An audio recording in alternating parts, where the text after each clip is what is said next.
Bonsoir, du 9 au 12 avril 2026, la 72e édition de la réunion annuelle du club Bilderberg s'est tenue dans la capitale américaine. Comme chaque année, l'événement a eu lieu dans la plus grande discrétion, loin des caméras et des micros. Le site officiel a bien publié le 9 avril un communiqué de presse avec la liste des participants et les thèmes de discussion, mais cela n'a pas empêché une couverture médiatique quasi inexistante dans la plupart des grands médias traditionnels. À quoi sert réellement le club Bilderberg? Qu'est-ce qu'il s'y est dit ce week-end du 9 au 12 avril 2026? Pourquoi les Français ne savent rien sur ce fameux club?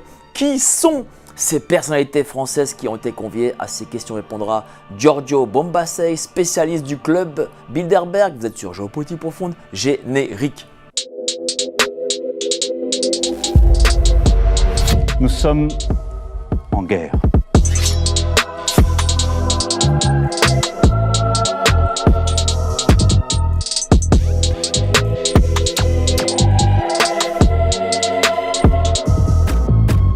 Mais l'engrenage est parti, la guerre mondiale a commencé.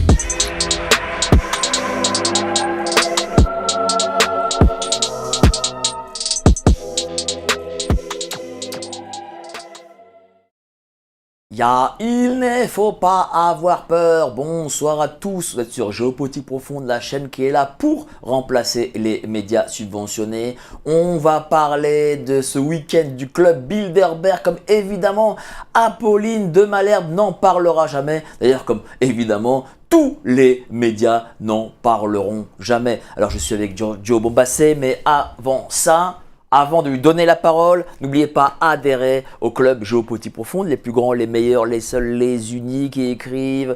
Xavier Moreau, Sylvain Ferreira, le maître du logo, si vous avez vu, si vous aurez, voilà, spécial actu Iran, Israël, Amérique, spéciale guerre en Iran. Donc allez-y, foncez, cliquez sur le lien ci-dessous, 7 jours d'essai gratuit. Bien entendu, la carte Gold arrivera quasiment en même temps. Vous aurez des réductions et les infos exclusives. Le dernier, Laurent Ozon, les néoconservateurs, une élite impériale aux éditions Géopolitique Profonde. Alors cher Giorgio, faut se dire les choses. Cette année, c'est pire que l'année précédente.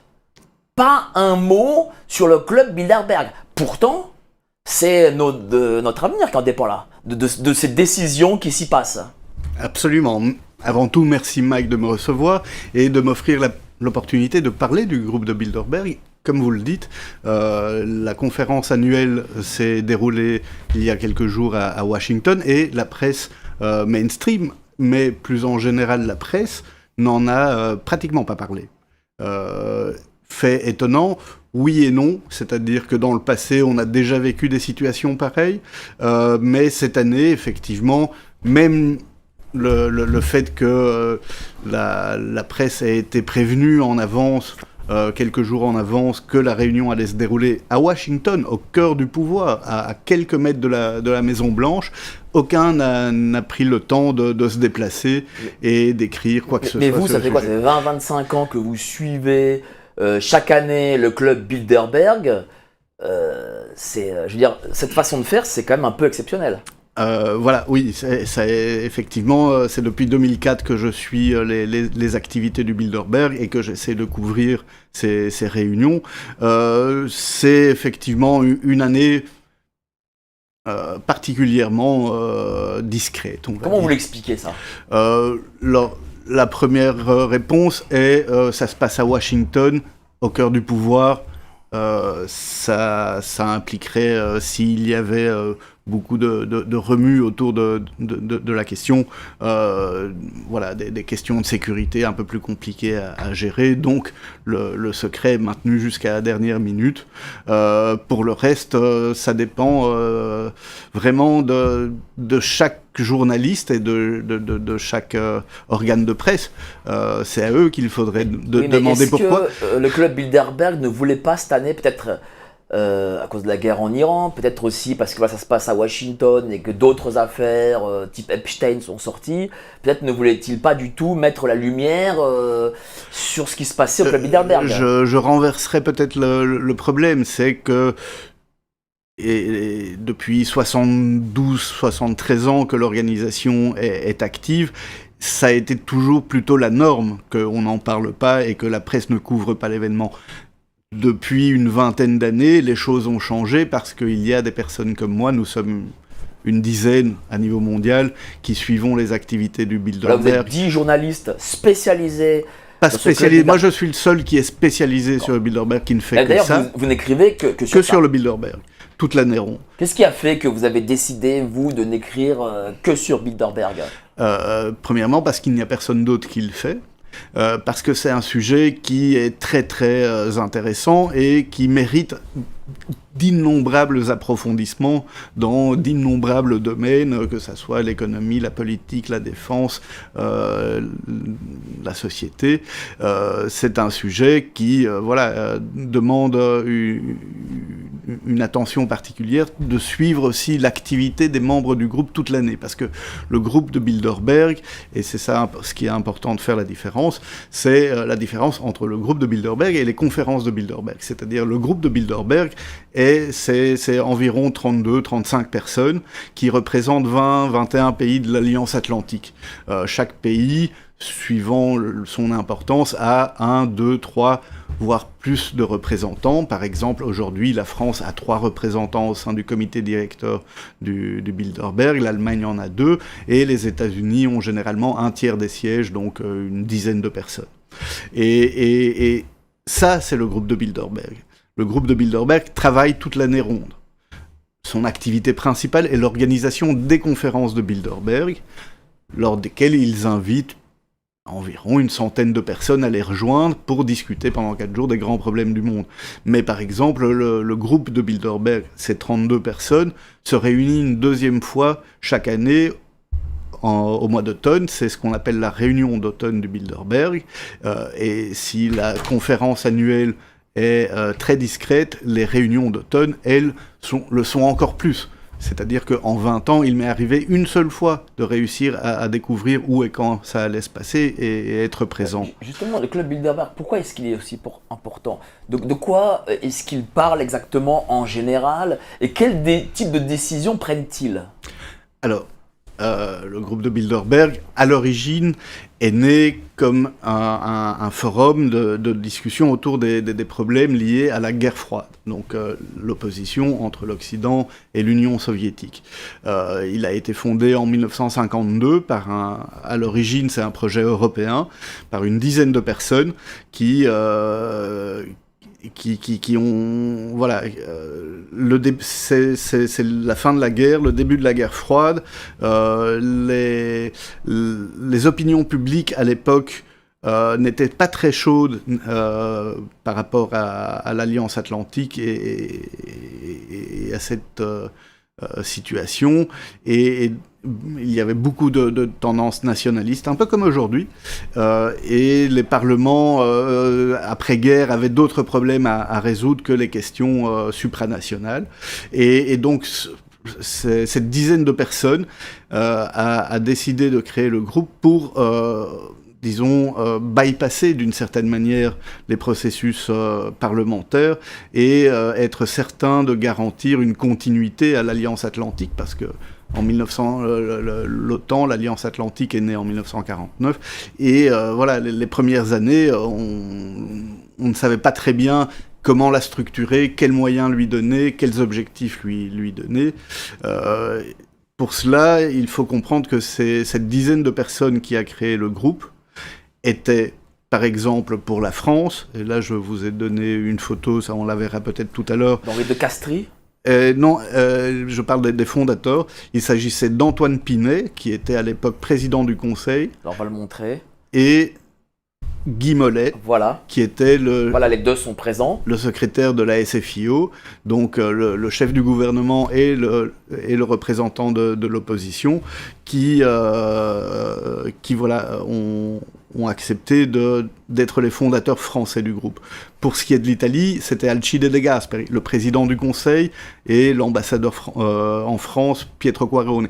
Au Danemark, c'était le ministre des Affaires étrangères. En Belgique, c'était le ministre des Affaires étrangères. Donc, cette dizaine de personnes, en réalité, c'était les dirigeants des pays occidentaux, européens, qui, face au fait que voilà, les projets d'unification européenne et d'unification atlantique prenaient du retard et affrontaient voilà, des réticences au niveau parlementaire, ont décidé de créer cette structure pour renforcer les liens d'abord entre les pays européens, mais surtout les liens transatlantiques, le dialogue avec les États-Unis, parce que à cette époque-là, aussi bien en Europe, il y avait une poussée de l'anti-américanisme qui était très forte, et aux États-Unis, une désaffection vis-à-vis du projet européen, du fait que la guerre était terminée et que voilà, l'Amérique a toujours été traditionnellement assez isolationniste, et pour combattre les tendances nationalistes et isolationnistes, on a créé le groupe de Bilderberg.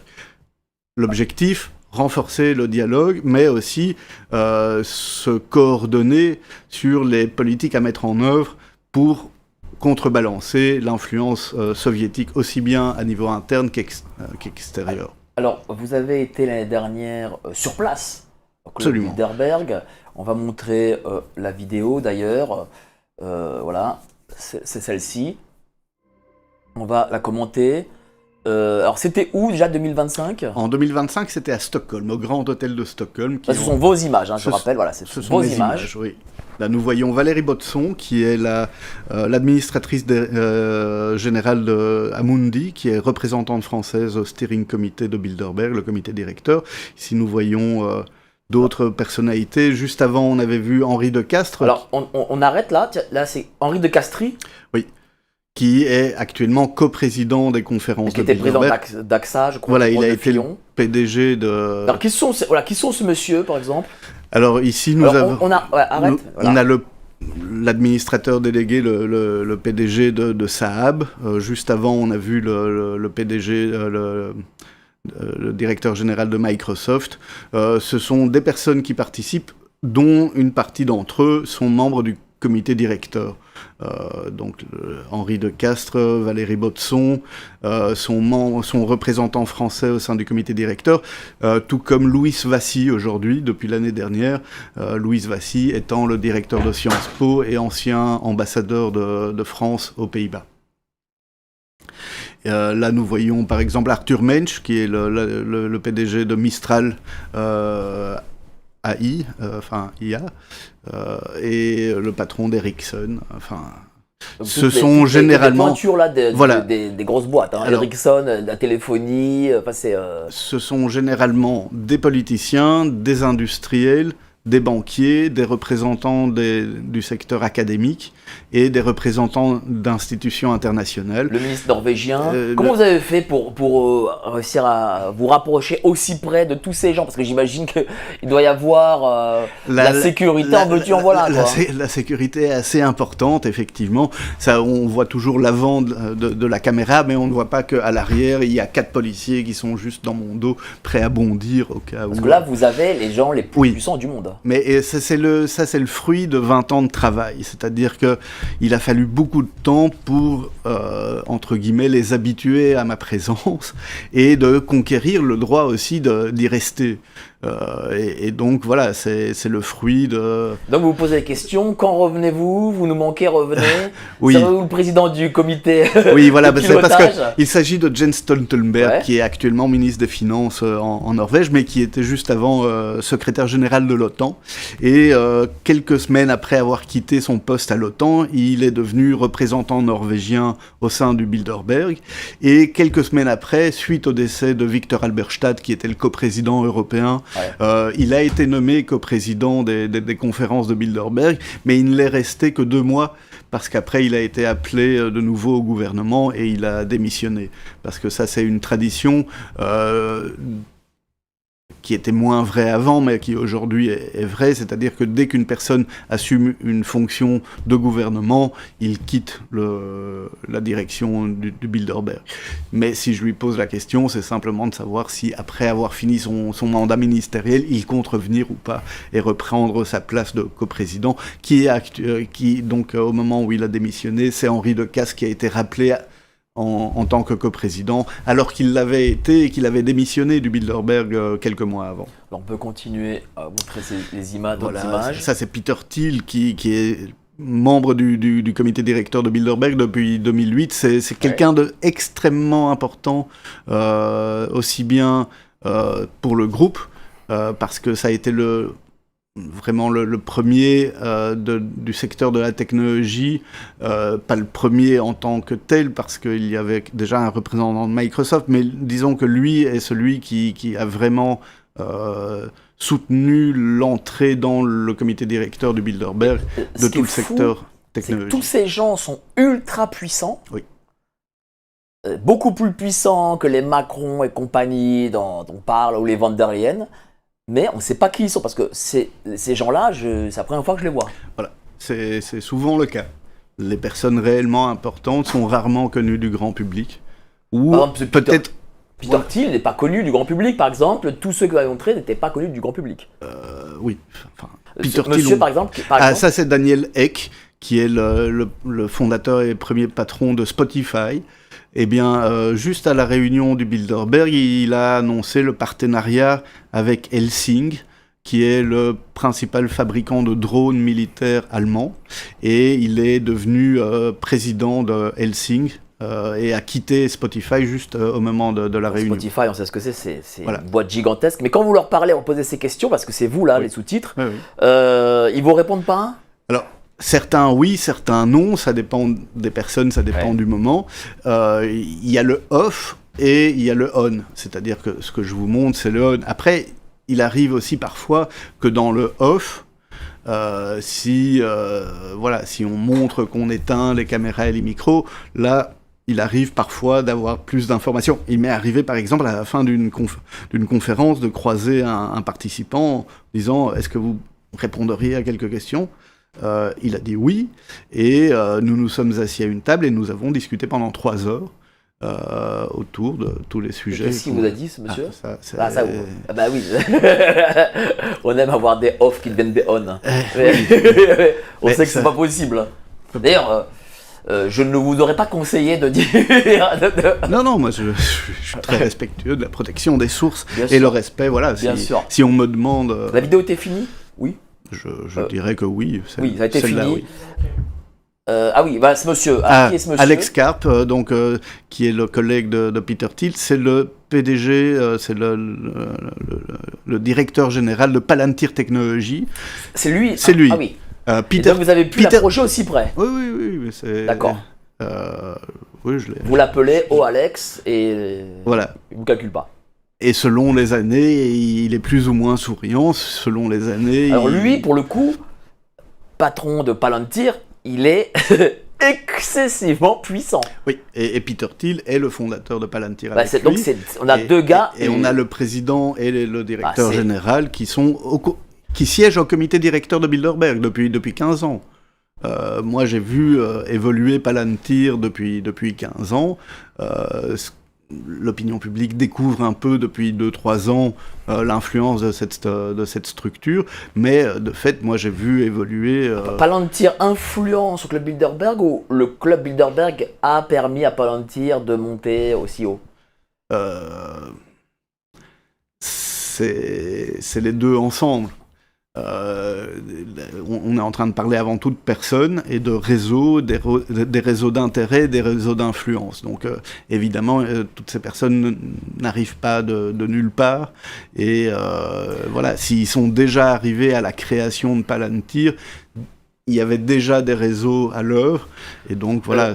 Pour les gens qui ne connaissent pas Club Bilderberg, est-ce que par rapport à des loges, il y a une forme de différence? Comment on pourrait justement calquer les deux, enfin différencier les deux?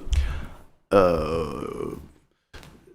ne sais pas, je ne connais pas suffisamment bien le travail des loges et la structuration des loges, au-delà de ce que peut en savoir, etc. D'accord. Donc ça, je ne sais pas. Ce que je peux dire, c'est que le Bilderberg n'est pas un pouvoir monolithique, c'est-à-dire chaque pays délègue des représentants et chacun a sa sensibilité, chacun a ses idées, représente et défend certains intérêts qui parfois amènent à des confrontations importantes à l'intérieur du club et lors des conférences. c'est aussi pour ça qu'on a créé le Bilderberg. C'est de créer un lieu privé pour aplanir les divergences et se mettre d'accord sur un consensus, un minimum commun dénominateur sur certains sujets. Et à partir de là, de se mettre d'accord sur quels sont les mots d'ordre ou la façon dont on peut communiquer ces choix à l'opinion publique de toute l'Alliance Atlantique, de tous les pays de l'Alliance Atlantique, pour les amener à aller dans la même direction. En tout cas, merci beaucoup pour ces images du Club Bilderberg de 2025 qui sont vraiment excessivement précieuses. Merci. On va montrer peut-être des petites images de 2026 sur un tweet. Voilà, c'est celui-ci. On va peut-être les commenter. Alors, on le voit pas. Voilà. Alors, oui. Dites-nous. Alors là, c'est le journaliste Josh Friedman qui est un des quelques journalistes qui, avec moi, couvrons les activités du Bilderberg chaque année. Et là, il interroge Thomas Lezen, qui est le représentant belge au comité directeur de Bilderberg. Personnage éminemment influent en Belgique. Il est ou a été à la tête du premier groupe médiatique, du premier groupe bancaire et du premier groupe minier et de la première fondation de Belgique en même temps. Et là aussi, lorsque vous demandez aux personnes dans la rue, est-ce que vous avez déjà entendu parler de Thomas Lezen, généralement la réponse est non. Donc c'est quelqu'un d'éminemment influent et fort sympathique. Là, il nous a offert un magnifique sourire, mais où, comme d'habitude, souvent, il ne répond pas. Alors, on va parler un peu des Français qui étaient cette année déjà au Club Bilderberg. Absolument. Alors bon, il y a évidemment les représentants du comité directeur sont Henri de Castries, coprésident, Valérie Botson et Louis Vassy. Absolument. Qui sont-ils sinon? Alors voilà, Madame Botson.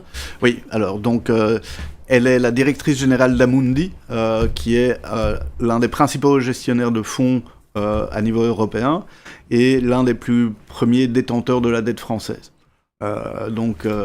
Mais elle est aussi, depuis l'année dernière, administratrice indépendante de Safran. C'est-à-dire que c'est elle qui tient nos bourses, quoi. Non, je puis dire. Je dirais que le ministre de l'économie et des finances, M. Escure, qui était là aussi, tient aussi les bourses. Mais un peu moins qu'elle. Elle joue un rôle dans le secteur financier très important.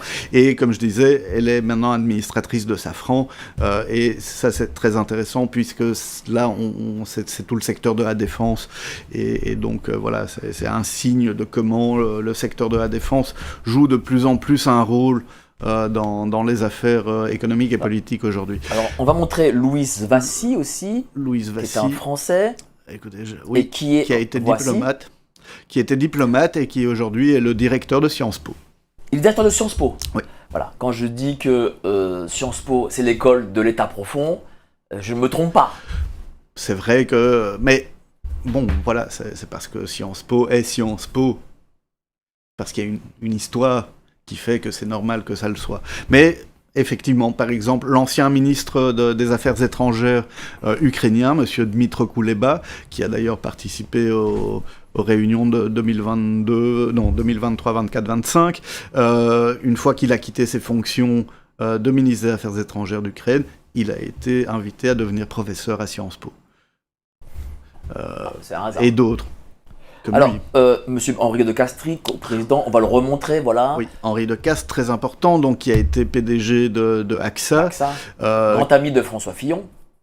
Et d'autres, parce que voilà, c'est quelqu'un d'éminemment influent et qui a de très importantes connexions, et qui aujourd'hui est en même temps administrateur et directeur du groupe LVMH, du groupe Stellantis, et vice-président de General Electric, et il a été vice-président de Nestlé jusqu'à il y a 6 mois. Attendez, General Electric, c'est quand même pas rien, on sait ce qui s'est passé avec Alstom, etc. LVMH, Bernard Arnault, on sait ce qu'il représente au sein de, on va dire, l'État français, Bernard Arnault. Et vous avez dit Stellantis aussi? Stellantis, bon bah c'est pas public, mais bon, il y a quand même l'État qui a derrière, enfin, je crois qu'à hauteur de 15-20%, c'est Peugeot, Citroën, etc. Oui. Donc on peut dire que ce personnage-là, qui n'est pas très connu, est excessivement puissant. C'est quelqu'un de très important et qui mériterait qu'on s'intéresse à son parcours. Justement, dites-nous quelques mots. Mais voilà, il est le président aussi de l'Institut Montaigne. L'Institut Montaigne. Là, vous donnez tout, en fait, tous les noms des organismes de l'État profond. L'Institut Montaigne, qu'est-ce que c'est? C'est un institut libéral un think tank, quoi, qui apporte des idées, souvent au gouvernement. Voilà, ils font des rapports, des trucs, des projets de loi aussi de temps en temps. Ils font aussi un peu de lobbying, un peu ceci, un peu cela. Enfin, on peut dire que c'est la boîte à penser, si je puis dire, de l'État profond. Si on veut, oui. Disons, c'est un des think tanks influents. En France, probablement le plus influent, c'est vrai. Je dirais que c'est la réalité dans tous les pays de l'Alliance Atlantique. Il y a des think tanks nationaux ou internationaux qui jouent le rôle effectivement de boîte à idées pour les gouvernements, mais aussi pour les entreprises. Je veux dire, c'est pour et Henri de Castries, il est à temps plein au Club Bilderberg, ou peut-être a-t-il... fait-il d'autres choses encore? Oui, ben, comme je vous ai dit, entre General Electric, Stellantis, LVMH, Institut Montaigne, et il y en a d'autres. Alors, on a eu 6 invités français cette année, oui, dont un, je trouve ça quand même assez bizarre. Non, ça c'est les anciens invités. Il n'y a pas la photo. Nicolas Lerner, directeur général de la DGSE. Oui, non. Alors, c'est quand même surprenant. Non, il n'est pas venu. Elle n'est pas venue, mais il était invité. Alors, il y a une liste qui a circulé quelques jours avant. Ok. Et voilà, qui soi-disant était la liste officielle. Après, la liste officielle a été publiée le jour de l'ouverture de la conférence et les noms ne correspondaient pas exactement. D'accord. Donc, est-ce que c'était une version initiale, il a été invité et après il a refusé ou s'est désisté? Ça, on ne le saura pas. Mais ça aurait été comme bizarre. Moi, je me base toujours sur les listes officielles parce que... Mais c'est quand même bizarre que quelqu'un des services... son prédécesseur, Bernard Hémier, a participé à plusieurs conférences. Mais lorsque quelqu'un des services des GSE, voilà, bon, c'est l'espionnage en gros, participe au Club Bilderberg, c'est à quel titre? Ça, c'est dans ses fonctions. Dans ses fonctions. Toutes ces personnes participent dans leurs fonctions à ces réunions. Pendant 70 ans, pratiquement, le groupe a dit « Ah non, mais les invités participent à titre privé, n'engagent pas leurs responsabilités professionnelles, et voilà, ils ne font que discuter comme on discuterait dans un club le dimanche. » Mais de fait, dans les faits, non, ces personnes participent effectivement à titre public. Et vous parlez de la DGSE, mais par exemple, cette année, il y avait la chef des services secrets britanniques, des dirigeants de la CIA, des services secrets en général participent régulièrement aux conférences.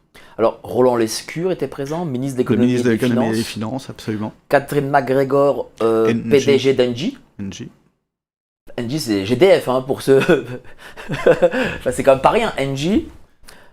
GDF, non, c'est GDF, oui. Ross McLean, ouais, c'est ça, président du groupe Safran. Safran, oui. Arthur Mensch, cofondateur et PDG de Mistral AI. Et Patrick Pouyanné, PDG de Total Energy. Oui. Là, on est sur du très très haut niveau. Et s'ajoute aussi Nicolas Roche, qui est le directeur général de la Direction générale de la Défense et de la Sécurité. Qui avait déjà été invité l'année dernière à Stockholm. Il était venu, je l'avais filmé lors de son arrivée, mais la conférence a débuté le 12, et la première nuit de la conférence, Israël a bombardé l'Iran. Ah bon? Et donc, M. Roche, le lendemain matin, à la première heure, est reparti. Il est probablement rappelé à Paris pour des raisons... bien évident, parce que M. Roche était le dernier ambassadeur de France à Téhéran. Quelques mois avant, il était encore à Téhéran. Donc c'est quelqu'un qui certainement a dû être appelé à Paris pour partager ses lumières sur la situation. Et voilà. Alors, et donc il était là cette année aussi. Alors on a le programme de cette année, c'est celui-ci. Alors souvent... sur ce qui s'y est dit, on le sait plusieurs semaines, voire plusieurs mois après. Mais malgré tout, sur ce qu'on voit là, j'imagine qu'on a quand même des soupçons de ce qui peut se décider. Décider, c'est un grand mot. En tout cas, quelles sont les grandes tendances qui ont été discutées certainement. Là, on peut voir qu'il y a 3 sujets principaux qui ont été débattus. C'est des questions de défense, des questions liées à l'économie et à l'énergie. Évidemment, la situation actuelle les y oblige, et les unes étant elles sont toutes reliées les unes aux autres. Ce qui est certain, c'est que depuis 10 ans, un peu plus même, le sujet de l'intelligence artificielle domine sur tout le reste. Domine sur tout le reste ? Ou en tout cas... Depuis 10 ans, vous dites ? Oui. Ça veut dire ça, alors que l'intelligence artificielle, le grand public le connaît depuis, 3 ans maximum. Absolument. Écoutez, en 2015, la réunion s'est déroulée en Autriche et Alain Juppé avait été invité. Et il avait été interrogé par, je ne me souviens plus, le Cercle des volontaires, je pense, quelques semaines après. Et ils lui ont posé la question en disant qu'êtes-vous allé faire, quelles ont été les discussions. Et il avait évoqué le fait qu'on avait parlé de l'intelligence artificielle avec la question: est-ce que l'intelligence artificielle peut-elle avoir des émotions et est-ce qu'elle peut gérer ses émotions? Et on était en 2015. Et là, ils étaient déjà en train de discuter de ces aspects de l'intelligence artificielle qui dépassent de loin ChatGPT. Parce que j'imagine que c'est la technologie du futur qui va bouleverser totalement. L'économie, la politique, tout, quoi. Absolument. Chose. Même la guerre. Totalement. Et certainement la dimension guerrière aujourd'hui est très présente. Lorsqu'on voit la liste des participants aux 2 dernières conférences, celle de Washington et celle de Stockholm, il y a énormément de représentants du secteur de la défense spécialisés notamment dans les applications de l'intelligence artificielle à la défense, notamment la production de drones guidés par intelligence artificielle. Est-ce que ça veut dire qu'on a du mouron à se faire un peu ? Ça dépend de quel point de vue. Ce qui est important, c'est d'essayer de suivre l'activité de ce groupe, de ces personnes, et de ce qui se fait à la pointe, pour comprendre quelles sont les vraies évolutions, pour ne pas être pris au dépourvu. C'est l'ignorance qui fait qu'on se fait du mouron. C'est parce qu'on ne sait pas. Quand on est dans l'incertitude. Plus on a d'informations sur ce sujet, et plus cette incertitude se dissipe. Évidemment, si j'étais un fantassin sur un terrain de guerre, effectivement, j'aurais du mouron à me faire, parce que le fantassin aujourd'hui est la cavalerie de la Première Guerre mondiale. C'est-à-dire, mon arrière-grand-père était officier de cavalerie, il a fait l'une des dernières charges de cavalerie pendant la Première Guerre mondiale face à des tanks. Et donc voilà, l'asymétrie est totale. Et à partir de là, la cavalerie a disparu. Et je dirais peut-être que l'armée de terre aussi, enfin l'infanterie, n'a pas beaucoup de jours devant eux. Oui. Alors, on va parler aussi de cette année, les grandes figures qui ont été cette année, comme la Danoise Margrethe Vestager, ancienne vice-présidente exécutive de la Commission européenne. C'est quand même pas rien, au comité de directeur. C'est quand même... là, cette année, il y a plus du très beau monde. Oui, mais le comité directeur a toujours été représenté par des Alex personnes Springer, de très haut niveau. Alors on va montrer Alex Springer, voilà, c'est ça. Qui est Alex Springer ? Non, ça c'est Matthias. Axel. Non, Matthias Döpfner. Axel Springer, c'est un groupe de presse allemand qui a différents journaux très importants en Allemagne, mais qui est aussi le propriétaire de Politico ou de Business Insider. Donc c'est un des plus gros groupes de presse Politico européen. Qui est très très influent en Amérique surtout. Absolument. Et lui, il est un des représentants avec le patron de Deutsche Bank au sein du comité directeur de Bilderberg. Et il est en compagnie de John Mickleweiss, qui est le rédacteur en chef de Bloomberg. Alors on va montrer John Mickleweiss, Bloomberg. Qui est lui aussi membre du comité directeur de Bilderberg. Il y a des dirigeants de presse voilà, c'est lui. Qui sont comme la rédactrice en chef de The Economist. Oui, mais regardez, c'est quand même fou. Voilà, il y a The Economist, il y a Bloomberg, qui sont des groupes immenses. Et il n'y a pas l'AFP, il n'y a pas... je sais pas, je comprends pas en fait. Non ? Mais oui. Comment on peut l'expliquer? Il n'y a pas TF1, il n'y a pas France. Comment on explique ça? Enfin, je sais pas. C'est à eux Pourtant, qu'il faut la demander. presse, visiblement, les grands médias anglo-saxons ou germaniques sont invités et eux viennent. Oui. Mais la presse française est souvent invitée à participer aux conférences de Et Bilderberg. justement, vous qui les suivi depuis 2004, vous venez filmer, vous êtes à la sortie, à l'entrée. Est-ce que vous avez déjà vu France Télé, l'AFP, des gens qui les représentent? Pas à l'extérieur. À Non, mais l'intérieur. même à l'intérieur. À l'intérieur, oui.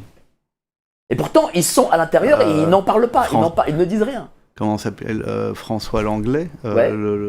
a participé à la réunion de 2017. Monsieur Gernel a participé à la réunion de 2016. En 2018, nous avions l'actuel président d'Arte, comment s'appelle-t-il, Monsieur Patigno. J'ai rencontré Nicolas Bétou en 2004 quand il était encore au Figaro. Mais pourquoi ces gens-là n'écrivent pas ce qu'ils y ont vu, ce qui s'est dit Alors, il y a eu plusieurs articles très intéressants. Parmi les meilleurs articles dans la presse qui ont été publiés, ce sont des articles français et où,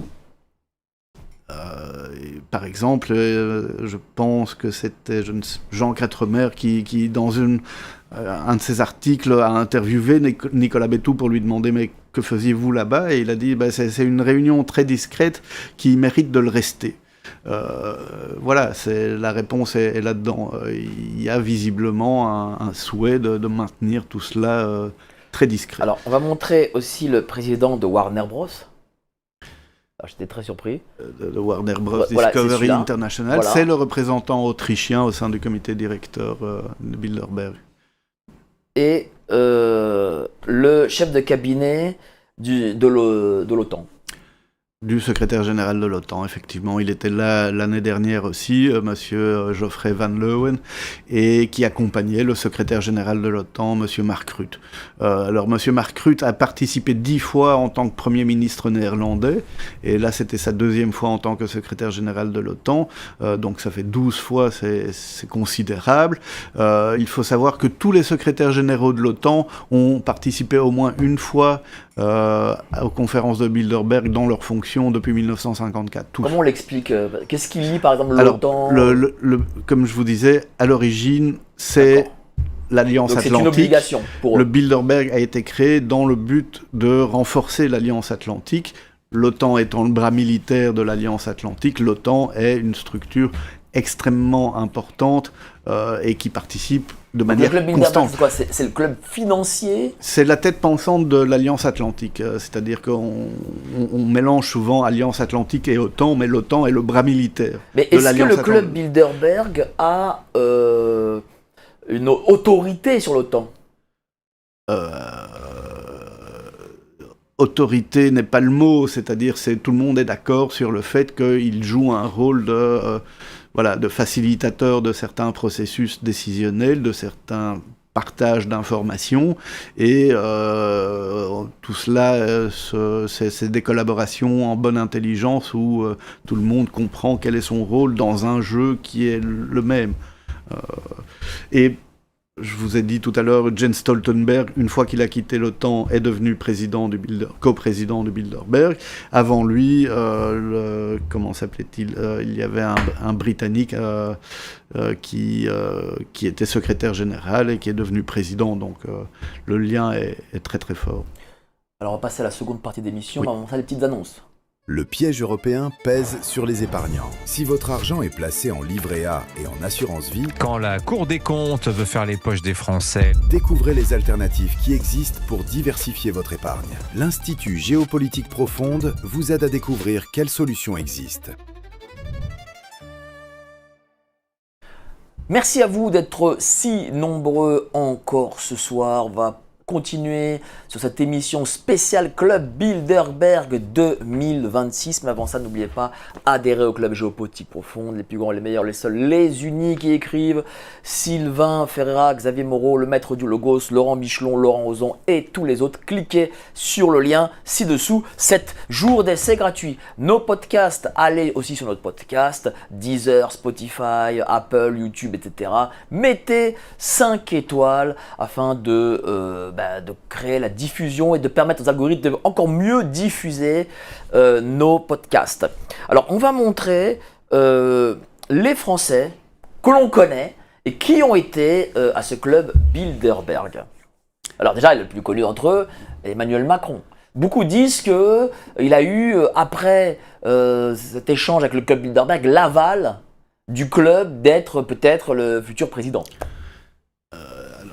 Deux choses. Là, il y a eu un article très intéressant de monsieur Laurent Valdiguier en 2017 qui était intitulé « Ce que Emmanuel Macron a dit au groupe de Bilderberg », qui est un article absolument fascinant parce qu'il nous a fait découvrir certains aspects de sa participation étonnants. C'est-à-dire que visiblement, il a été invité à prendre la parole pendant la conférence et où, soi-disant, il était là pour défendre la politique économique du président François Hollande et au lieu de défendre M. Hollande, il a tiré à boulet rouge sur ses choix économiques et politiques au point où beaucoup de participants étaient choqués de voir à quel point ce jeune homme pouvait être aussi...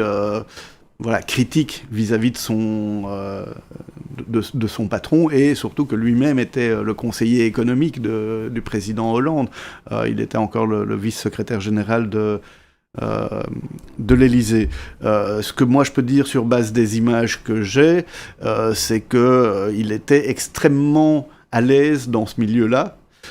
Et bénéficiait de toutes les attentions des membres du comité directeur. Alors, on a aussi sur cette photo Gabriel Attal. Il y a quelque temps, on voit, parce que là, il était un peu plus jeune. C'était en 2023, oui, à Lisbonne.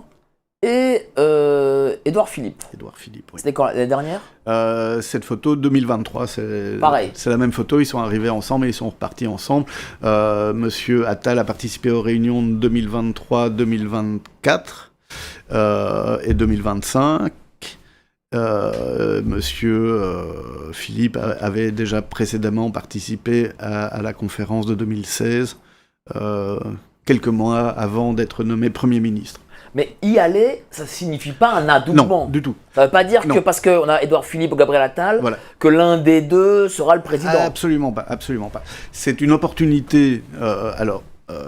Le groupe de Bilderberg a cette particularité depuis toujours d'essayer d'identifier dans les jeunes générations ceux qui pourraient un jour avoir un rôle et pour leur offrir une opportunité de rentrer en contact avec les détenteurs de certains intérêts et de leur faire comprendre qu'il y a une réalité plus complexe qu'ils n'imaginent dans la façon dont se gèrent les affaires dans l'Alliance Atlantique, on les invite.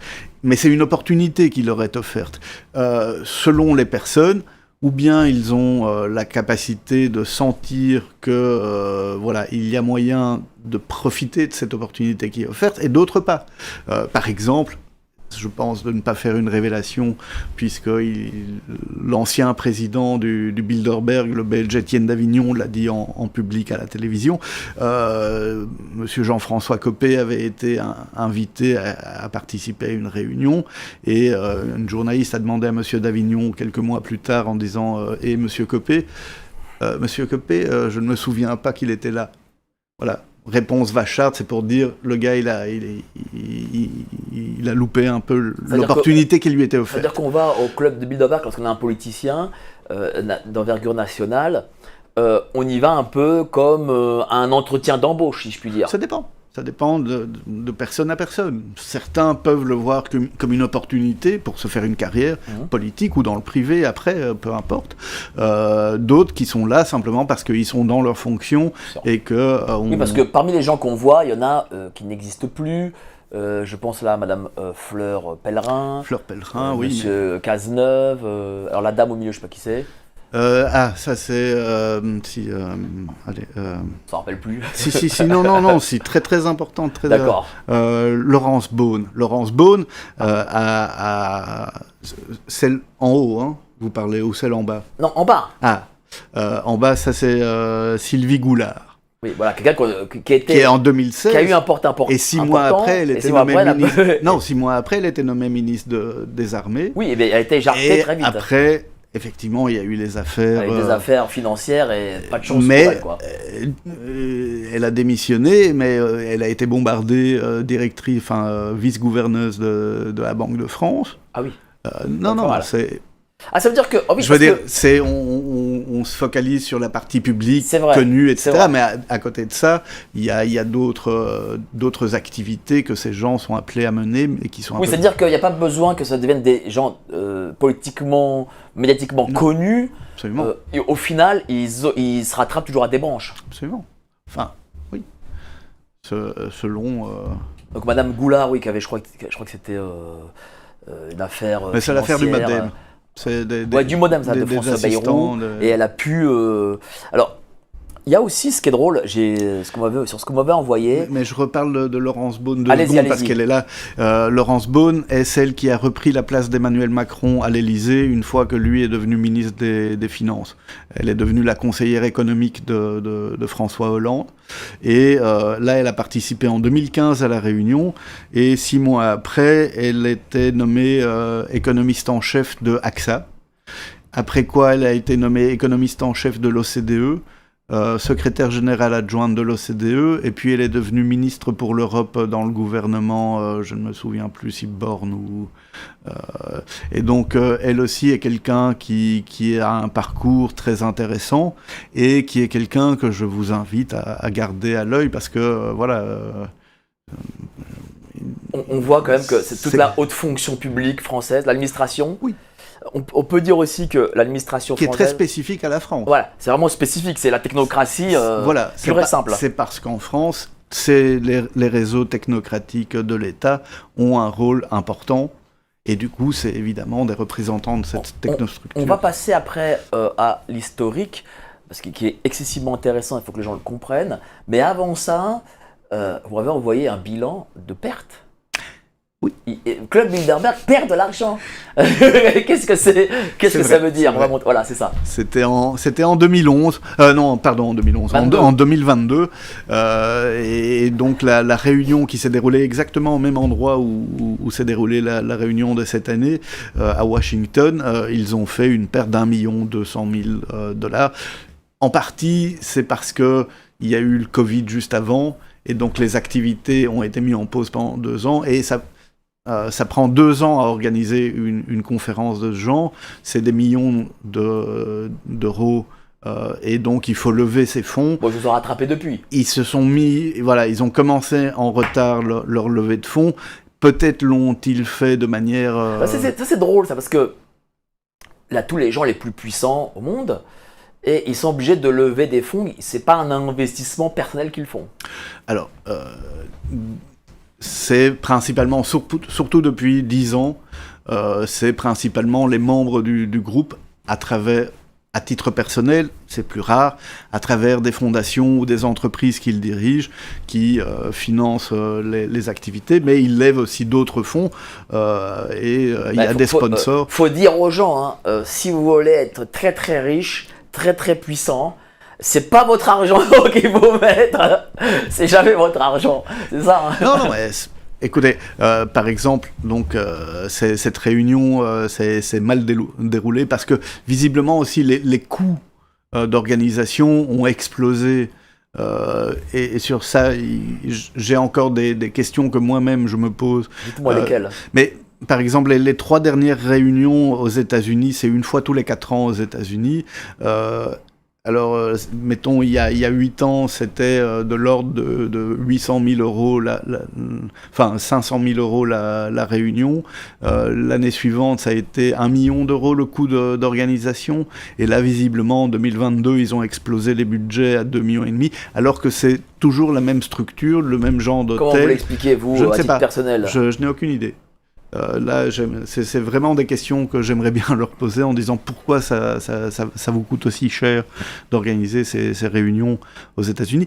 Mais du coup, cette perte, voilà, ça a été mal vécu, je pense, au niveau de la branche américaine. Ce qui fait que ça fait déjà 2 ans qu'ils ont commencé la levée de fonds pour la réunion de cette année. D'accord. Et donc là, on a les données Donc là, les financières. sponsoring. Alors, c'est des chiffres quand même un peu, enfin tout ça c'est un peu exclusif qu'on reçoit, et vraiment je vous en remercie Serge Giorgio. Mais on va montrer les sponsoring, voilà. Voilà, et donc il y a principalement Peter Thiel qui a donné $500,000. Donc Palantir. Palantir. Là, c'est trop petit pour que je vois exactement. Il y a Big N Corporation qui est la petite société de monsieur Eric Schmidt. Eric Schmidt, quelqu'un d'extrêmement important qui est très peu connu aussi. C'est l'ancien PDG de Google. Qui, depuis qu'il a quitté Google, lui s'est lancé maintenant beaucoup dans le domaine de l'espace et de la défense, et il produit des drones militaires et des... C'est des dons à coût de $500,000. Alors, c'est parce que c'est ce qui nous a permis de savoir que la réunion se déroulait aux États-Unis, parce que les années où la réunion se déroule dans un pays, c'est la branche nationale de ce pays-là qui finance. Et donc... ça, c'est des levées de fonds liées à l'organisation de la conférence. Alors, ou sinon, généralement, c'est des dons qui varient entre 10 000 et 50 000. Qu'est-ce que le Binhen Group? Big N, c'est la petite société personnelle de monsieur Eric Schmidt. D'accord. Altman et Altman Kazikas. Voilà, ça c'est une fondation qui dépend de monsieur Roger Altman, qui est un financier américain important. C'est-à-dire que c'est une fondation, j'imagine, familiale, qui est caritative peut-être, non? Tout à fait. Mais cette fondation donne $100,000 au Club Bilderberg. Le Club Bilderberg, c'est pas très caritatif. C'est une association caritative aux États-Unis, et c'est considéré c'est comme grâce à ça qu'on a ces données, c'est-à-dire qu'aux États-Unis, ils sont obligés de publier leurs comptes, et grâce à ça, on a accès à... C'est comme les Restos du Cœur, quoi, Club Bilderberg. Voilà. Selon les pays. Là aussi, il y a une structure centrale qui est basée aux Pays-Bas, qui est une fondation. Et après, dans chaque pays, il y a ou il n'y a pas, selon des structures nationales qui jouent d'interface entre la branche nationale. Et Marie-Josée Kravis? Oui, Marie-Josée Kravis, coprésidente des conférences de Bilderberg et présidente de la branche américaine. Elle est coprésidente depuis 2018, membre du comité directeur depuis la fin de la guerre froide, et elle est la présidente du MoMA, le musée d'art moderne de New York, mais elle est aussi la collègue de monsieur De Castres au sein du conseil d'administration de LVMH. C'est-à-dire que les deux coprésidents de Bilderberg siègent tous les deux en même temps. Chez Louis Vuitton, chez Bernard Arnault. Voilà. On comprend aussi... Et son mari, parce que elle porte le nom de son mari, elle est d'origine canadienne, son nom est Marie-Josée Drouin, mais elle a épousé Henry Kravis, et Henry Kravis est le président exécutif et cofondateur de KKR, qui est un des principaux fonds d'investissement américains spécialisés notamment dans les domaines de la défense, et qui sont assez proches de certains milieux en France. C'est-à-dire que Bernard Arnault, il a globalement Club Bilderberg chez lui. On comprend aujourd'hui d'où vient sa force, sa puissance, sachant qu'il a augmenté quasiment fois 6 ou 7 sa fortune entre il y a 10 ans et aujourd'hui. Tous, oui, c'est vrai. Enfin, lui plus que d'autres. Mais là, on a vécu les années folles, donc pour ceux qui étaient un peu initiés, qui avaient des moyens, il y avait moyen de faire du 1000%. Monsieur Alex Kapp, le patron de Palantir, lui, il fait du 1000%. Il est à 27 millions de dollars par jour. De bénéfices. Et donc, oui, Marie-Josée Kravis, très très importante. Et son mari, que son mari participe à toutes les réunions, finance la guerre actuelle qu'il y a en Iran?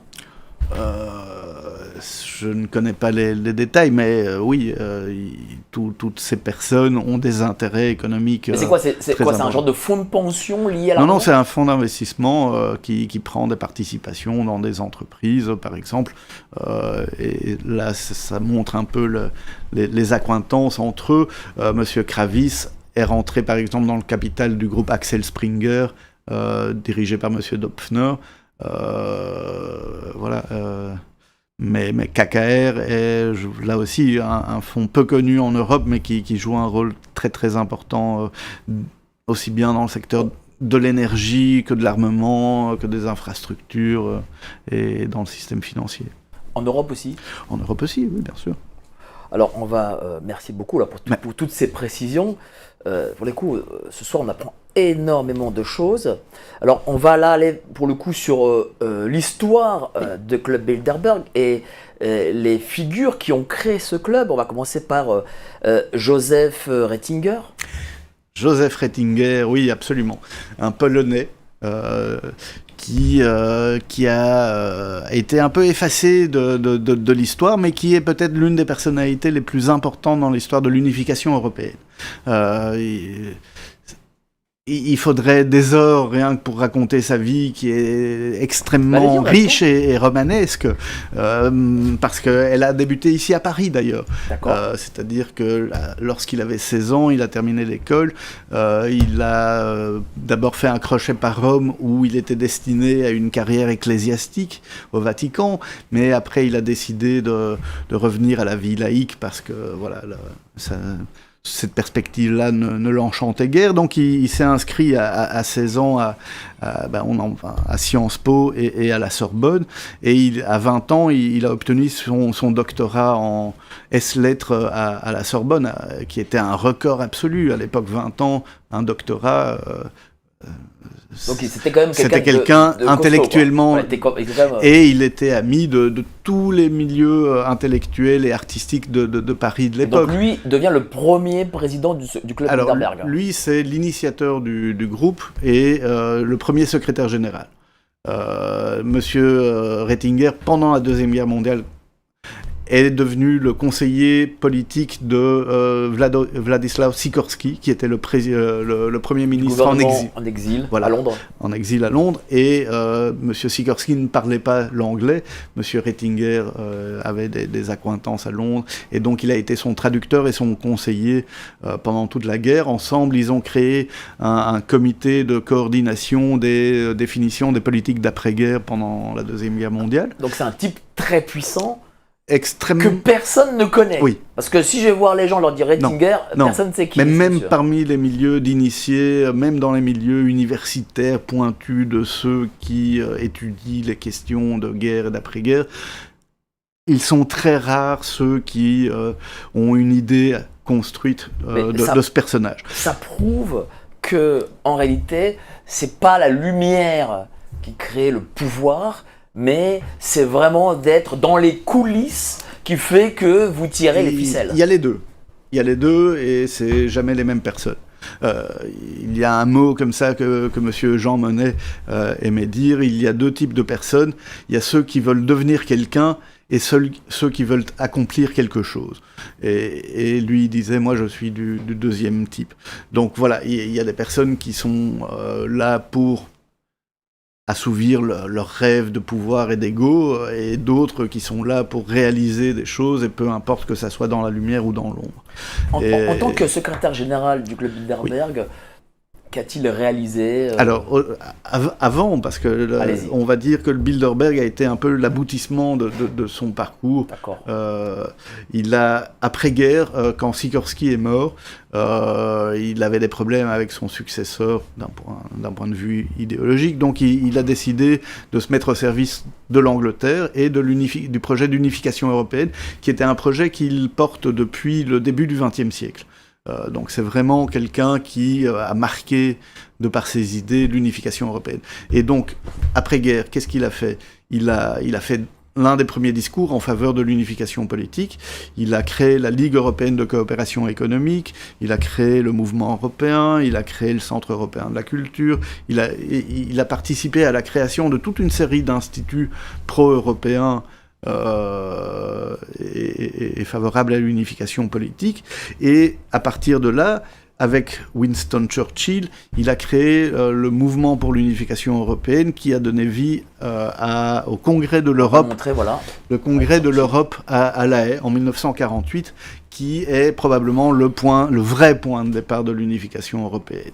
C'est 800 personnes qui ont été invitées à participer à à cet événement où on a célébré la naissance de l'Europe unie. C'est-à-dire que dans l'esprit collectif, il y a Jean Monnet, Robert Schuman, mais il y a aussi Ratzinger. Absolument. Il est aussi important que les deux autres.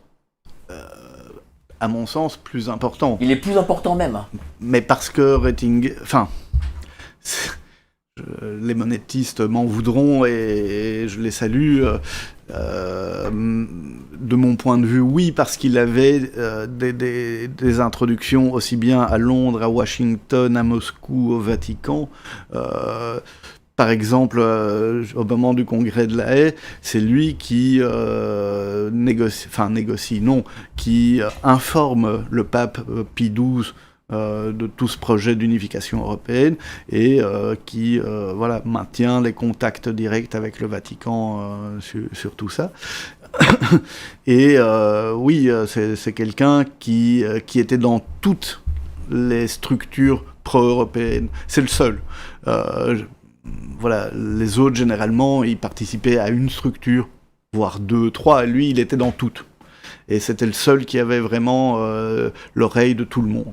Et c'est grâce à ça qu'il a pu créer le Bilderberg, c'est grâce à ces réseaux, parce qu'il a mis autour de la table des personnes qui, jusque-là, n'avaient pas tendance à être fondamentalement d'accord sur beaucoup de choses. Donc, il a obligé des personnes qui étaient, à la limite même en opposition les uns avec les autres, à se mettre à la même table pour aller dans une direction commune. Donc, est-ce que ça veut dire que l'Union européenne est une forme de création du club Bilderberg ?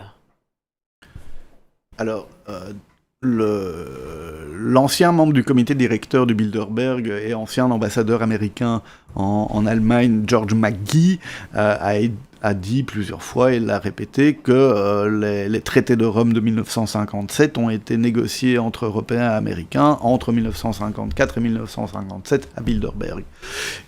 Question que j'ai posée à l'ancien président du Bilderberg, M. Étienne Davignon, et effectivement, il a bien dû admettre que, oui, évidemment, si on fait un processus d'unification après-guerre, il faut que l'Angleterre et l'Amérique, c'est-à-dire les réels gagnants et les meneurs de l'Alliance Atlantique, soient d'accord de la direction choisie. Et donc, oui, les traités de Rome de 1957 sont l'aboutissement de plusieurs années de négociations entre Européens et Américains pour être sûr d'aller dans la même direction. Et l'Europe, pour le coup, ne s'est jamais défait de ces alliances. L'Europe est née, et ça, les statuts, les accords internationaux sont là pour le démontrer. L'Europe est née dans le cadre de l'Alliance Atlantique, sous le chapeau de l'ONU. Donc, voilà. Il y a l'OTAN, il y a l'ONU, l'OTAN et l'Europe. Et l'Europe est née Vous savez, ce qu'on est en train de se dire, c'est jugé par les grands médias nationaux d'ici comme étant quelque chose de complotiste. Je les invite à lire je suis profusion de livres académiques, parce que moi je me base principalement sur des livres académiques, universitaires, qui racontent tout ça. Je pense que... On a ce document là d'ailleurs qu'on va montrer. Personne... ça c'est l'OTAN qui annonce la participation du secrétaire général à la réunion de Washington. Par exemple, Jean Monnet a été invité plusieurs fois à Bilderberg. Il n'a jamais participé. Pourquoi ? À la dernière minute, il a toujours trouvé le moyen de ne pas s'y rendre. Je pense qu'il se méfiait de Joseph Ratzinger. C'était un peu deux coqs sur le même fumier. C'était une concurrence, j'imagine. Voilà, il y avait un peu de cela. Chacun avait un rôle. Mais Ratzinger a essayé par tous les moyens d'avoir Monnet à Bilderberg, et Monnet, toujours à la dernière minute, a refusé. Ce qui n'empêche que de nombreuses personnes proches de Monnet ou qui faisaient partie du team de Monnet faisaient partie du Bilderberg, même du comité directeur. Alors, dites-moi, on a ce document que vous m'avez envoyé, le mot d'ordre de 1955. Oui, voilà, ça c'est une... Alors, qu'est-ce que c'est ? C'est un compte-rendu d'une réunion du comité directeur qui remonte à 1955, et il y a un des points... Et il y a un deuxième, on va le montrer, celui qui est entouré.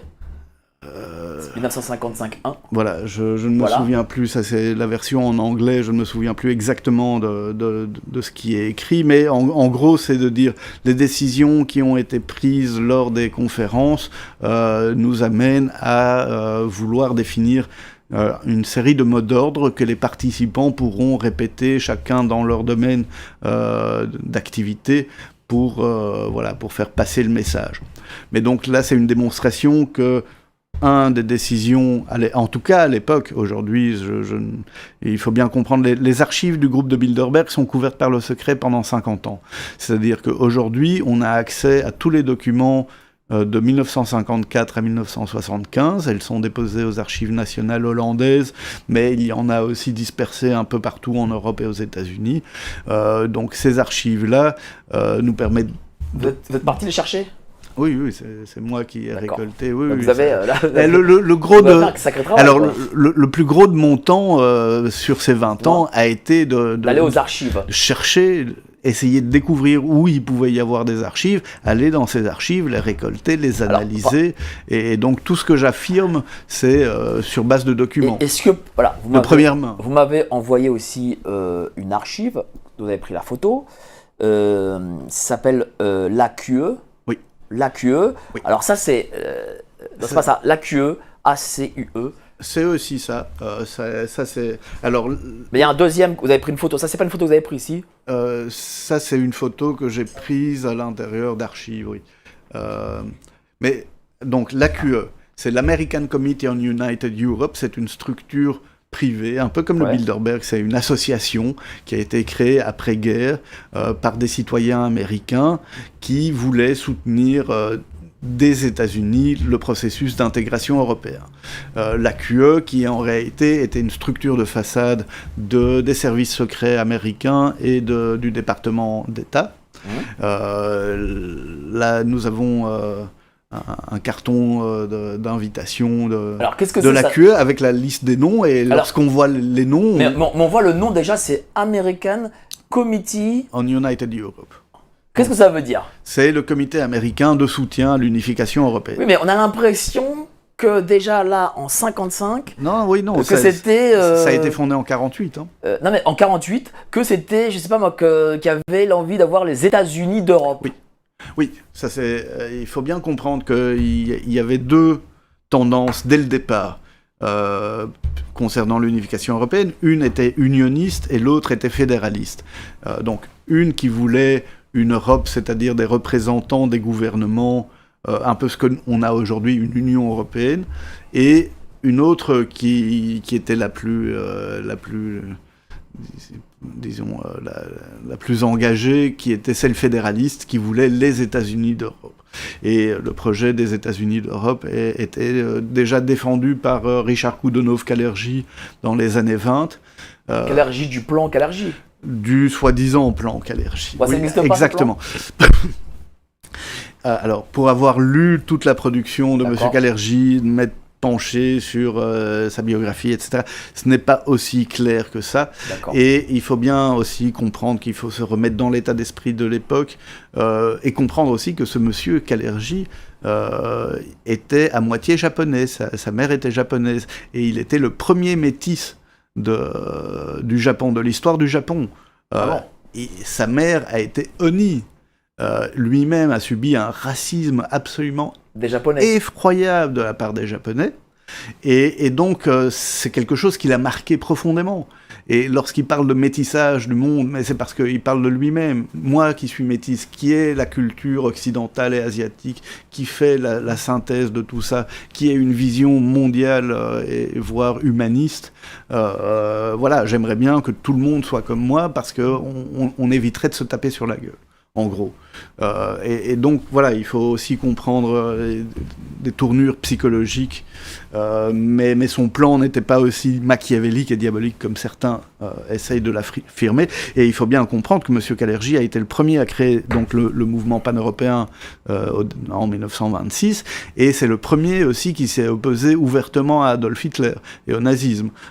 Il l'a payé très cher parce que son organisation a été mise au ban tout de suite, il a été menacé, il a dû fuir, et voilà. Mais donc, ça c'est très important parce que lui-même, pendant 20 ans, a incarné l'idée européenne et puisque c'était la seule organisation à ce moment-là réellement importante, il bénéficiait du soutien aussi bien britannique, américain qu'européen. Mais M.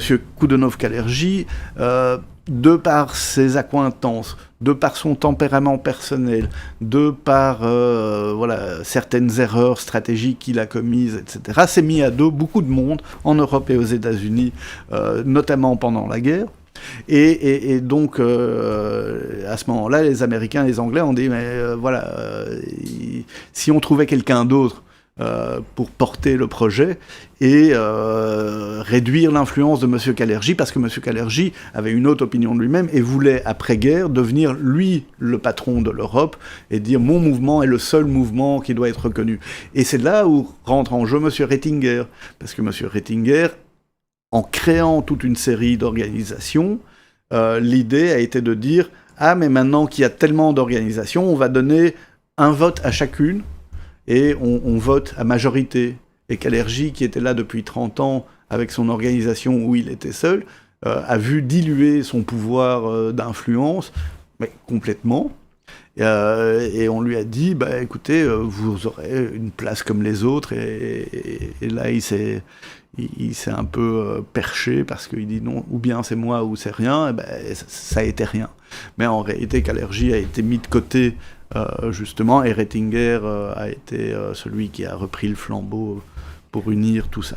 Est-ce qu'aujourd'hui, l'Union européenne qui existe, c'est le plan final de M. Rettinger, Jean Monnet, etc. Est-ce que, parce que on n'est pas encore dans une sorte de fédéralisme, j'ai l'impression. On est dans un truc un peu Uberidge, pas vraiment expliqué. Absolument. Et qui est le fruit des différentes négociations entre les différentes tendances fédéralistes et unionistes. Et l'unification européenne a avancé par à coup. Donc une fois on faisait quelque chose de plus fédéral, comme la Banque Centrale Européenne, d'autres fois c'est plus unioniste, mais donc on est face à une construction que l'ancien commissaire européen Pascal Lamy a défini comme étant un peu une sagrada familia, c'est-à-dire quelque chose d'assez baroque, et oui, nous sommes à un moment où les limites aussi de toute cette construction qui s'est faite par à coup se révèlent au grand jour aujourd'hui, et donc on a toujours les deux tendances.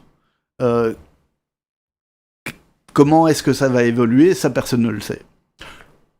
Certainement, la tendance fédéraliste gagne de plus en plus de terrain aujourd'hui, je pense, d'après ce que j'entends autour de moi, parce que voilà, c'est un peu l'aboutissement d'un rêve de certains. Mais, par ailleurs, et certains le disaient et l'ont écrit par le passé, dès l'origine, l'Union européenne n'est qu'une étape vers une gouvernance mondiale. Et donc, oui, mais d'accord. Là aussi, il faut comprendre, le gouvernement mondial a complot, etc. En 1918, au traité de Versailles, le projet de gouvernement mondial était sur la table.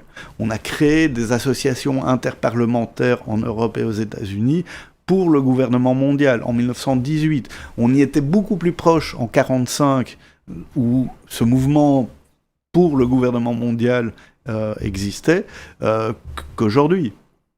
On oublie beaucoup de choses. On est un peu comme des poissons rouges qui ont fait 2 tours de bocal et après... Oui, mais vous savez, le gouvernement mondial... La gouvernance mondiale. La gouvernance mondiale, c'est quoi la différence ? Mais que le gouvernement, dans l'idée générale, implique des politiciens avec un président, des ministres, etc. Une gouvernance, c'est un conseil d'administration, un peu comme Bilderberg. Le Bilderberg. Ce qu'on appelle la communauté internationale, c'est un concept qui est né dans les années 30 du côté du Council on Foreign Relations et de Chatham House. Voilà, c'est une approche... où la gouvernance, c'est, comme le Bilderberg, les représentants politiques, économiques, industriels, de l'université, etc., qui se réunissent et se mettent d'accord sur une direction à prendre.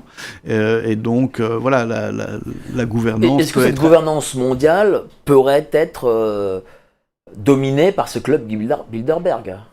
Non, pas dominant. Le Bilderberg en tant que tel est neutre. C'est une organisation, ça dépend de ce qu'on en fait. Elle est potentiellement excellente ou potentiellement néfaste selon... Pour vous, elle est quoi? Ça dépend de qui est aux commandes à un moment donné et les intérêts qu'il y a des groupes comme Palantir. Voilà, mais alors, à l'origine, pendant les 15 premières années, c'était principalement des diplomates et des politiciens qui représentaient les pays, et donc là, ils étaient là pour vraiment représenter les intérêts publics. Après, chacun avait des accointants, peu importe, mais c'était principalement des politiciens et des diplomates. À partir des années 60, le secteur industriel et bancaire a commencé à être intégré parce que la politique américaine, à l'époque de la guerre froide, invoquait cela dans le sens que de confrontation ouverte, on était passé à une coexistence pacifique, et après c'est devenu la coexistence compétitive, et alors là, les industries et les banques ont commencé à jouer un rôle plus important dans la diffusion des valeurs et le Made in USA, je veux dire, c'est à travers le commerce, on augmente notre influence et on amène les pays non alignés, parce que la création du Bilderberg correspond à l'époque de la naissance de l'axe des pays non alignés. La conférence de Bandung a eu lieu en 1955, et donc c'était une façon de diffuser la bonne parole du commerce international. Et avec le temps, le secteur privé a pris de plus en plus de place dans l'organisation. Les médias ont commencé à être intégrés, puis le secteur technologique. Et là, aujourd'hui, il y a, oui, des anciens politiciens, mais c'est principalement des hommes d'affaires, des patrons de presse et des banquiers. Et donc là, on est face à des personnes qui ont des intérêts qui, évidemment, sont les intérêts bien compris de l'Occident, mais qui dépassent un peu ce que peut être les intérêts d'un diplomate ou d'un politicien qui n'a pas des envies de développer son business. Aujourd'hui, qu'est-ce qui différencie Davos du club Bilderberg? Alors, Davos est né au début des années 70, c'est M. Klaus Schwab, que vous imitez fort bien, qui a créé cette organisation. M. Klaus Schwab était un élève de Henry Kissinger à Harvard, et c'est Henry Kissinger qui lui a mis les pieds à l'étrier. Kissinger, qui était un des piliers du Bilderberg depuis, il a commencé à participer en 1957, voilà, M. Klaus Schwab a créé cette organisation en sachant que les années précédentes, quand on va voir les rapports des conférences de Bilderberg, on sent qu'il y a un besoin de créer un lieu où, d'un point de vue de management, on puisse développer des coopérations, etc. Et donc, la création du forum répondait à une attente, l'attente qui a été mise en lumière lors des conférences de Bilderberg précédentes. Il a créé son forum, ce qui a fait qu'il a obtenu aussi un certain soutien dès le départ. Et M. Schwab a fait partie du comité directeur de Bilderberg. Disons, c'est un offshot, comme disent les anglo-saxons, du Bilderberg. L'actuel coprésident des conférences de Forum de Davos, André Hoffmann, est le représentant suisse au sein du Bilderberg. L'ancien président, Borge Brend, qui vient de démissionner de ses fonctions à cause de ses liens avec M. Epstein, était en même temps le représentant norvégien au sein du comité de Bilderberg. Il vient de démissionner aussi de Bilderberg. Mais donc, on voit des liens très étroits entre les deux organisations. Comme d'autres, alors non. Alors toutes ces organisations travaillent en réseau. C'est les mêmes personnes, c'est le même argent, c'est les mêmes intérêts, mais chacune a ses spécificités. La commission trilatérale, le Bilderberg, Davos, tout ça, c'est le même réseau. Chacune a un rôle différent. Le Bilderberg, c'est principalement celui de maintenir l'Europe et l'Amérique unies dans un même projet transatlantique. La commission trilatérale est celle d'intégrer à l'origine le Japon, puis l'Asie, mais maintenant c'est une organisation qui est devenue globale. Il y a 50 pays membres, dont le Brésil, mais disons, là c'était plus de tendance libérale. Parce que, j'en ai parlé avec certains des fondateurs, j'ai essayé de comprendre pourquoi on en est arrivé à la création de deux organisations qui auraient pu ne faire qu'une. Et donc, c'est là où on découvre que David Rockefeller, en 1972, lors de la conférence de Bilderberg de 1972, propose au comité directeur d'intégrer le Japon dans le Bilderberg, pour toute une série de raisons tout à fait valables. Mais le comité directeur dit non. Le Bilderberg est transatlantique et doit le rester. Et c'est là où la décision a été prise de dire, bon, bah, si c'est comme ça, alors on va créer une autre organisation qui intègre le Japon et qui développe le libéralisme en Asie, parce qu'il y avait des factions. La première génération du Bilderberg était des personnes qui ont vécu la guerre, qui ont géré la guerre, qui étaient les anticommunistes de la première heure, et donc étaient,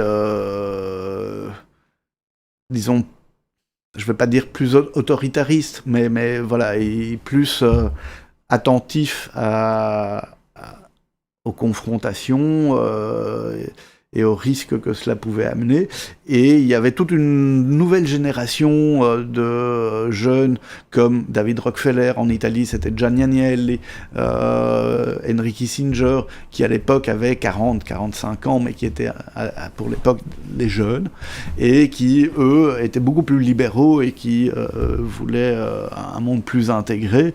Et un de ses membres et un de ses fondateurs m'a dit, on était considérés les 68 arts à l'intérieur du système. C'est-à-dire que le Davos, c'est le côté pas que libéral économique, c'est libéral sociétal, si je puis dire. C'est le fruit face au conservatisme des anciens. C'est le fruit de ce courant-là. Mais de nouveau, c'est un peu comme 68. Comprendre que s'ils sont allés aussi loin, c'est parce que derrière il y avait des blocages. Et oui, c'est ça, c'est les 68 arts du système.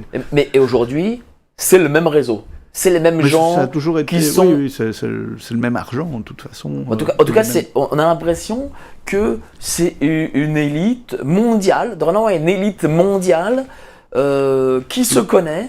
Ils se connaissent visiblement tous. Oui, ils se connaissent tous, mais... Ils travaillent tous ensemble et pensent tous pareil. Une semaine, ils sont à Davos, la semaine d'après, ils sont à Bilderberg, après, ils sont à la trilatérale, et en réalité, quand on voit, ils passent beaucoup de temps ensemble toute l'année.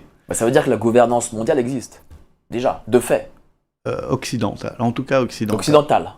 Pour ce qui est de l'Europe et des États-Unis, sans aucun doute, c'est pas le Bilderberg. Le Bilderberg permet de se rendre compte qu'il y a des réseaux d'intérêts intégrés, un consortium d'intérêts et de vues, depuis très très longtemps, mais bien, enfin, ça remonte à des siècles. Certains le font remonter à des siècles.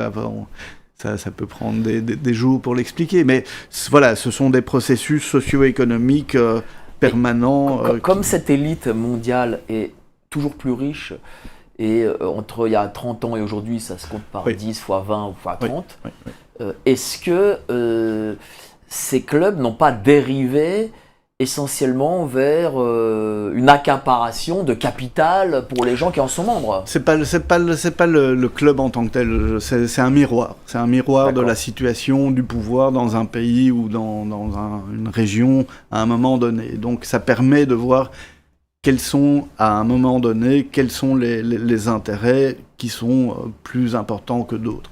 Donc oui, actuellement, oui, c'est le cas. Effectivement, il y a un groupe très restreint de personnes qui concentrent de plus en plus la richesse et donc, de ce fait, ont un pouvoir d'influence de plus en plus important. Est-ce qu'ils ont un pouvoir aussi de décision politique sur les pays? Pas de décision le Bilderberg ne décide rien. Non, officiellement. Alors, lors des conférences, il n'y a aucune décision qui n'est prise. La conférence de Bilderberg, c'est la conférence avec des sessions, on discute, à la limite on se met d'accord, qu'on est d'accord ou qu'on n'est pas d'accord, enfin peu importe, mais il n'y a pas de décision à proprement parler. Même si ces décisions peuvent être prises dans à d'autres moments, je vous parlais tout à l'heure des réunions d'automne, ou au coin du feu le soir, et ces conférences servent à partager le fruit de certaines réflexions et d'influencer les décideurs, les influenceurs. Parce que oui, c'est ça. Rettinger, quand il a créé le Bilderberg, il a dit faire des campagnes de propagande de masse pour convaincre les gens que l'Europe c'est bien, l'Alliance Atlantique c'est génial, ça ne mènerait à rien.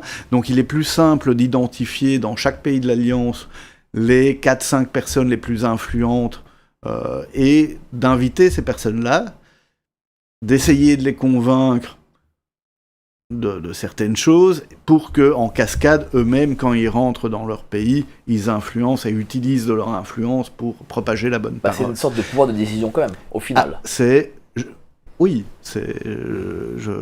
réunis les influenceurs, comme on pourrait le faire avec l'Internet. Je réunis les 50 influenceurs les plus importants, on se met tous d'accord, chacun dit la même chose, tous les abonnés suivent, il y a un tel qui a dit ça, l'autre il a dit ça, l'autre il a dit ça, ils disent tous la même chose, ça veut dire que c'est vrai. Mais si vous n'avez pas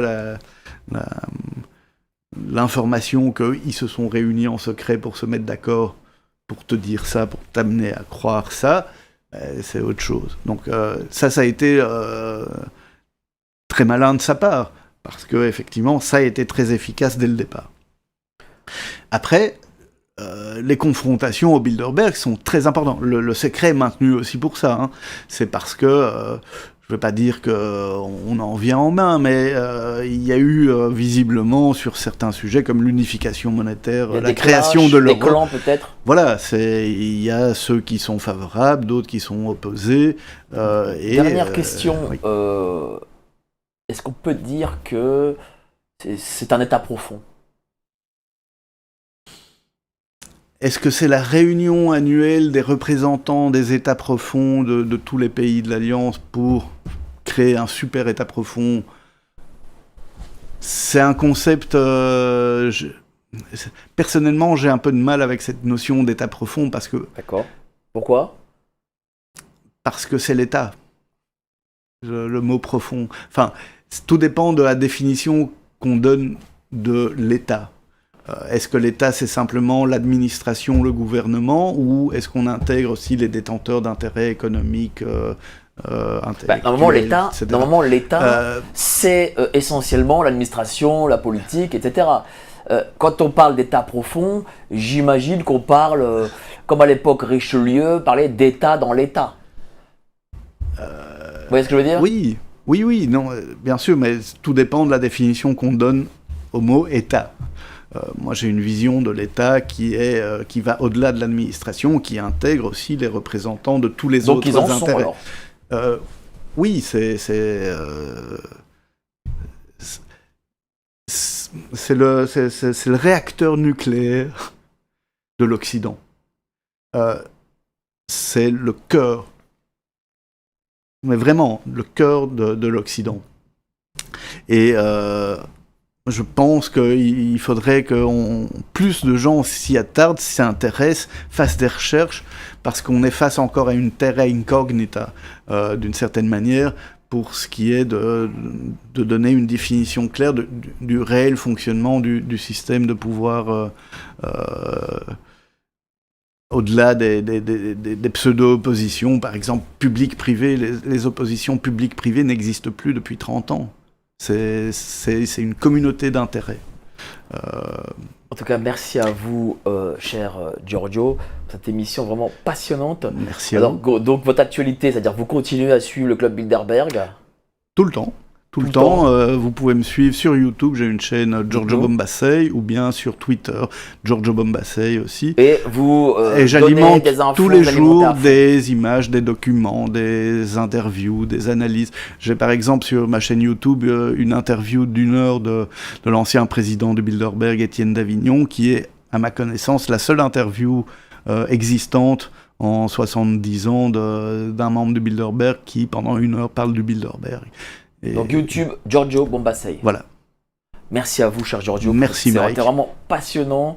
On a appris énormément de choses et vous êtes bien entendu invité quand vous voulez pour d'autres grandes informations, bien sûr. Je vous remercie. Merci à vous. Si je peux me permettre, allez-y. Dans quelques semaines, je sortirai le film de la réunion du Bilderberg 2025 sur ma chaîne YouTube. Donc Giorgio Bombassei. Voilà, Giorgio Bombassei. Merci à vous, cher Giorgio.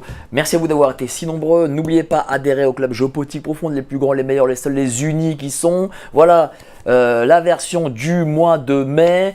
Vous commandez dès à présent et vous l'aurez très très vite dans votre boîte aux lettres. Donc cliquez sur le lien ci-dessous. 7 jours d'essai gratuit. Les néoconservateurs, une élite impériale, Laurent Ozon, audition Géopolitique Profonde. Merci à vous d'avoir été si nombreux et d'avoir autant aimé et partagé cette vidéo qui était passionnante. On se retrouve demain soir, 19h. Allez, salut, ciao.